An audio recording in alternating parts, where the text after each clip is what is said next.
Well, fine, good evening, everyone. This is Patricia, and I am traveling for history. I'm in Cornwall, Vermont today, and this building in front of us started life as the First Congregational Church of Cornwall, Parsonage. If you watch my cemetery video, you'll see the church of the same name. This is an historic house in the center of Cornwall, Vermont. Built in 1839, it is a good local example of Greek Revival architecture and served as a parsonage until 1994. It was listed in the National Register of Historic Places in 2015, and when we say Greek Revival style, we can see the pediment style roof. We can see what looks to be having side lights on the side of the front door. It's just a beautiful example of pilasters, which are columns built into the house, or the building rather. The former First Congregational Church Parsonage stands in the village center of Cornwall. This is the village center of Cornwall. It is a rural community. That's the town square. And I do have a video on that monument right there. It's a war monument. So anyway,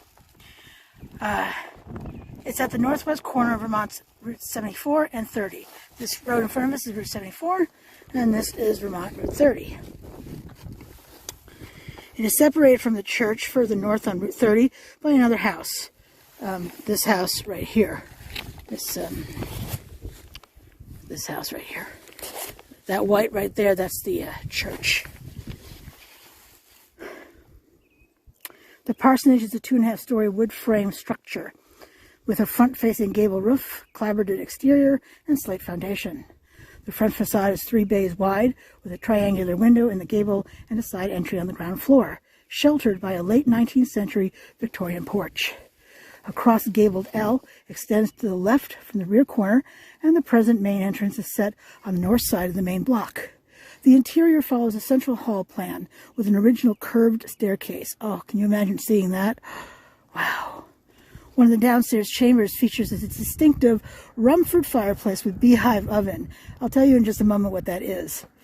Cornwall's Congregational Church was organized in 1785, but did not build its first church until 1805. Actually, the building is dated 1803. Its first permanent minister was granted land, but it was not until 1839 that the congregation agreed to build a parsonage for its fifth minister, Jacob Scales.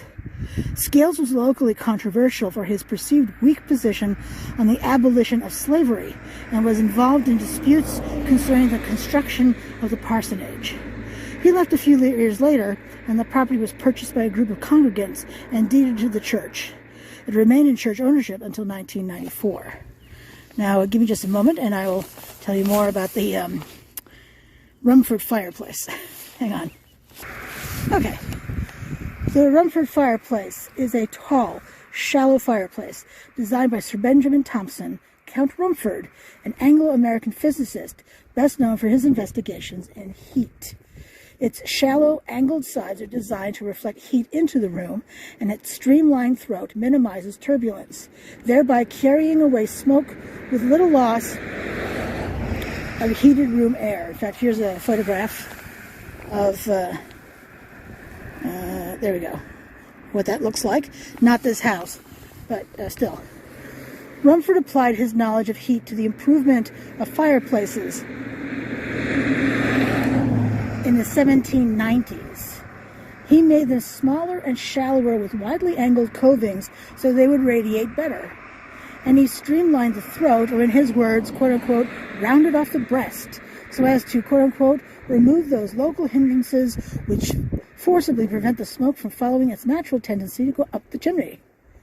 Rumford wrote 2 papers detailing his improvements on fireplaces in 1796 and 1798. He was well known and widely read in his lifetime, and almost immediately in the 1790s, his Rumford fireplace became state-of-the-art worldwide. Subsequent testing of Rumford's designs has shown that their efficiency would qualify them as clean-burning stoves. The Rumford fireplace created a sensation in London when he introduced the idea of restricting the chimney opening to increase the updraft. His workers and he changed fireplaces by inserting bricks into the hearth to make the side walls angled, and they added a choke to the chimney to create a circulation of air inside of it. In the unmodified chimney, smoke rises up the chimney, propelled only by buoyancy, the heated gases from the fireplace being lighter than the surrounding air. This is especially ineffective when the fire is first lit, and the temperature and density of the smoke are closer to the ambient air. Thanks to the discontinuity produced by Rumford's brick, quote-unquote, smoke shelf, the flow of smoke gases up the chimney became detached from the outside wall at the lip of the shelf. This set up a counter-circulation of outside air, which flowed down the backside of the chimney. There's more to this. It'll be on my website if you'd like to read more about it. It's actually pretty interesting, but I think that gives you a pretty good idea of a Rumford fireplace. Alrighty, so if you enjoy my content, please subscribe to my channel. I'd really appreciate it. And hope you liked hearing more about this parsonage. It's pretty interesting. And who doesn't like a building on the National Register of Historic Places? Alright, well, thanks for watching. Appreciate it. This is Patricia. I'm traveling for history. Until I see you again, have a great night.